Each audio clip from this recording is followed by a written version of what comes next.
1, 2, 3, 4. 5. Hello everyone, thank you for coming today. Today I'm going to be speaking to you about my grandma. The purpose of this speech is to inform you of the many amazing qualities that my grandmother had.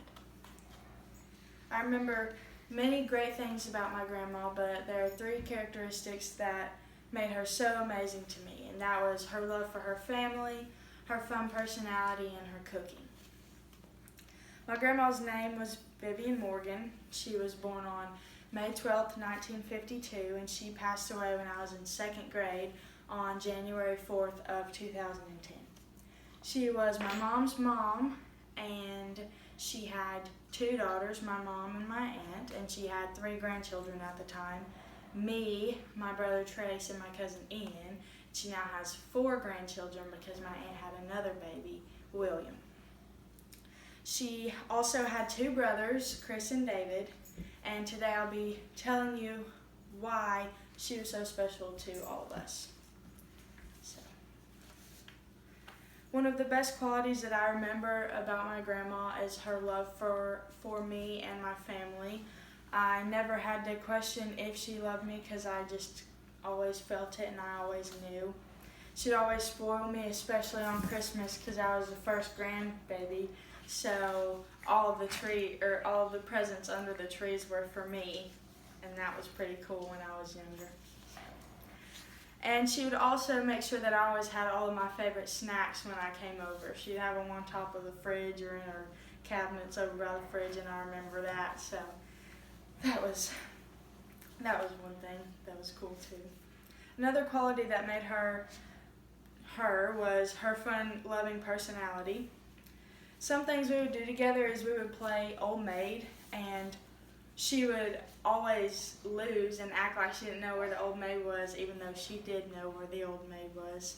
So I always remember that in the back of my mind. We would also sing the Golden Girls theme song together when it came on, because that's pretty much what we watched when I went over there. That was her favorite show, and we still love that show today because of her and because it is a good show.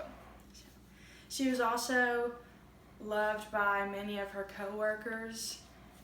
When she passed away, I remember hearing stories about how she was just really funny, but she didn't mean to be. So that just is another thing too. And the last memory I'm going to share with you is when she would pick me up from school. She lived in Tullahoma and I lived in Manchester, so when we would drive to her house, she would play the most terrible music, and I remember when I would tell her that it was terrible, then she would just laugh at me and she would just ignore it because she knew it was funny. So the last quality that I remember about my grandmother was her cooking. She would always do little things for me, like cut the skin off of my cucumbers because I didn't really like it. She had a really good vegetable dip that I would eat with the cucumbers too. And I just remember always loving her food because every time I went over there, she had my most favorite things. And on holidays, I remember that she had really good cooking. So, in conclusion, even though I don't remember as much as I would like to about my grandmother, there are still some memories that I hold very dear to my heart today. I know that if she were still here, we'd be like best friends and we would continue to make those memories, and I would hold those close to my heart forever. And it's hard to deal with missing her every day, especially on days like graduation and my wedding day one day. But I know that one day I'll see her again in heaven, and that kind of makes me feel better about it. So thank you guys for watching, and I hope they have a great rest of the day. 1, 2, 3, 4. 5.